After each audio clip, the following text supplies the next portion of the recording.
wabarakatuh. Waalaikumsalam warahmatullahi wabarakatuh. Apa kabarnya semua anak-anak? Baik. Masih semangat? Baik. Hari ini siapa yang tidak hadir? Kemana? Oh ya, besok lagi kalau tidak berangkat silahkan disuruh izin. Kemarin kita sudah belajar, sekarang kita belajar mengenai huruf idgham.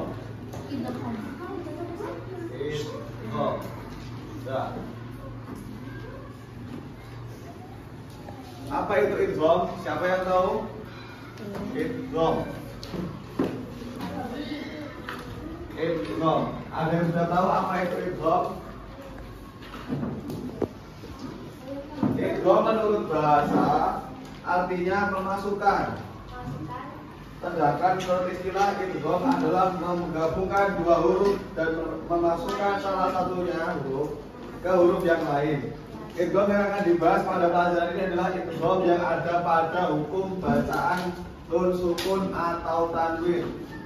Jadi pada pertemuan ini idgham yang dibahas itu terdapat pada nun sukun ya dan tanwin.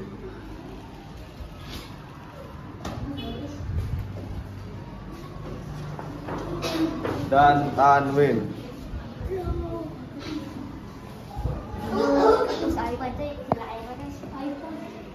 Nah, apa itu nun sukun? Nun sukun itu apa? Kemarin apa belum pernah dengar tentang idgham atau siapa? Siapa tadi yang jawab? Siapa?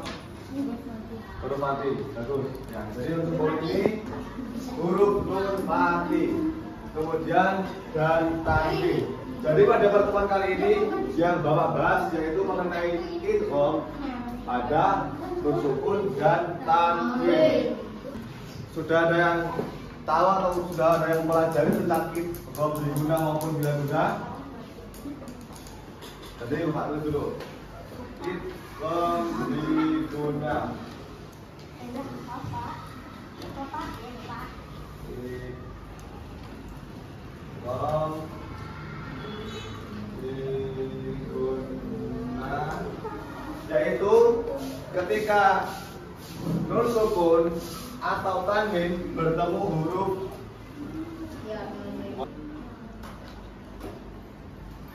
ya, jadi idgham diguna itu adalah ketika huruf nun sukun atau tanwin bertemu dengan huruf waw, ya, mim, dan nun. Kemudian yang kedua adalah idgham bila guna, yaitu ketika nun sukun, huruf nun sukun ya atau tanwin bertemu dengan huruf ra dan huruf lam. Nah, cara membacakannya itu adalah dengan meleburkan atau memasukkan suara huruf nun sukun atau tanwin ke dalam huruf sesudahnya, yaitu dengan didengungkan, ditekan, dan ditahan dengan dua harokat sehingga nun sukun atau tanwin tersebut hilang. Seperti contohnya dari idgham diguna. Contohnya dari idgham diguna salah satunya adalah famay ya'mal. Kenapa? Karena nun sukun di sini nun sukun bertemu dengan huruf salah satu huruf idgham diguna yaitu huruf ya. Jadi di sini dibaca dengan famay ya'mal. Nah, pada yang Bapak tandain ini terdapat hukum bacaan yaitu idgham diguna. Jangan ngobrol, jangan ngobrol. Kemudian dari idgham bila guna sebagai contohnya adalah mirrobbihim. Kenapa? Karena di sini nun sukun bertemu dengan salah satu huruf idgham bila guna, yaitu huruf nun sukun bertemu dengan huruf ra ya, seperti itu. Bagaimana dengan anak-anak? Silakan ditulis. Di depan. Ya. Selanjutnya Bapak Al. Tadi Bapak berikan contoh tentang idgham biguna dan idgham bila guna. Bapak ulang. Idgham biguna itu adalah ketika nun mati, nun sukun atau tanwin bertemu dengan 4 huruf hijaiyah. Huruf apa saja?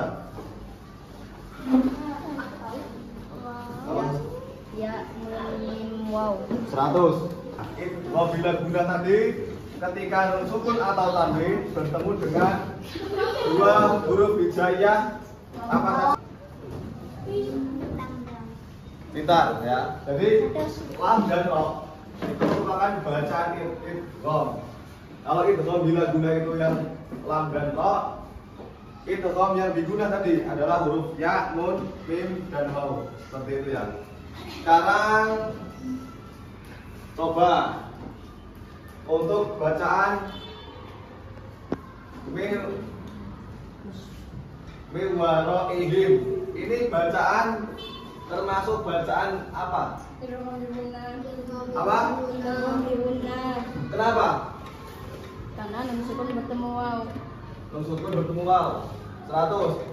Selain itu yang kedua humazati lumazah. Yang perempuan itu termasuk bacaan apa? Idgham apa? Diguna atau bila guna? Apa?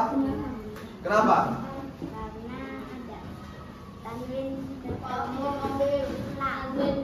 Tanwin bertemu? Ya, 100. Nah, sekarang yang ketiga Ghafurur Rahim. Ini termasuk bacaan kenapa? Apa? Tanwin bertemu roh. Ya, 100 ya. Nah, jadi itulah ya contoh dari bacaan idgham. Kalau idgham diguna itu ada 4.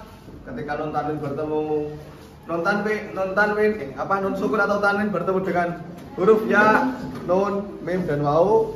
Sedangkan idgham yang bila guna itu ketika nun sukun atau tanwin bertemu dengan huruf lam dan ra. Ya.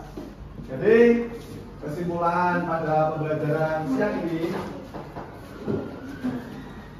idgham diguna itu idgham adalah bacaan. Ya, idgham adalah memasukkan. Sedangkan menurut istilah idgham adalah menggabungkan 2 huruf dan meleburkan salah satu huruf. Idgham dibagi menjadi 2, yaitu idgham diguna dan idgham bila guna, yang masing-masing terdiri dari huruf hijaiyah masing-masing. Seperti ketika nun sukun atau tanwin bertemu huruf ya, nun, mim dan waw itu adalah idgham diguna, dan ketika nun sukun atau tanwin bertemu dengan huruf lam dan ra itu adalah idgham bila guna. Jadi dengan mempelajari idgham, dengan mempelajari bacaan tanda baca Al-Quran, salah satunya adalah idgham, nanti kalian bisa menerapkannya ketika mengaji. Jadi kalian harus tetap belajar supaya bacaannya benar dan sesuai dengan kaidah pembacaannya.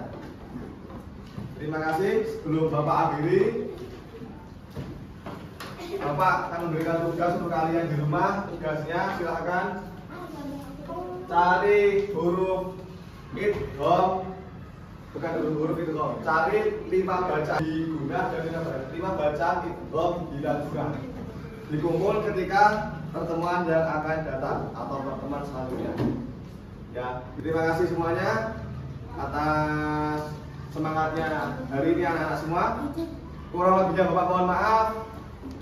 Selamat siang. Wassalamualaikum warahmatullahi wabarakatuh.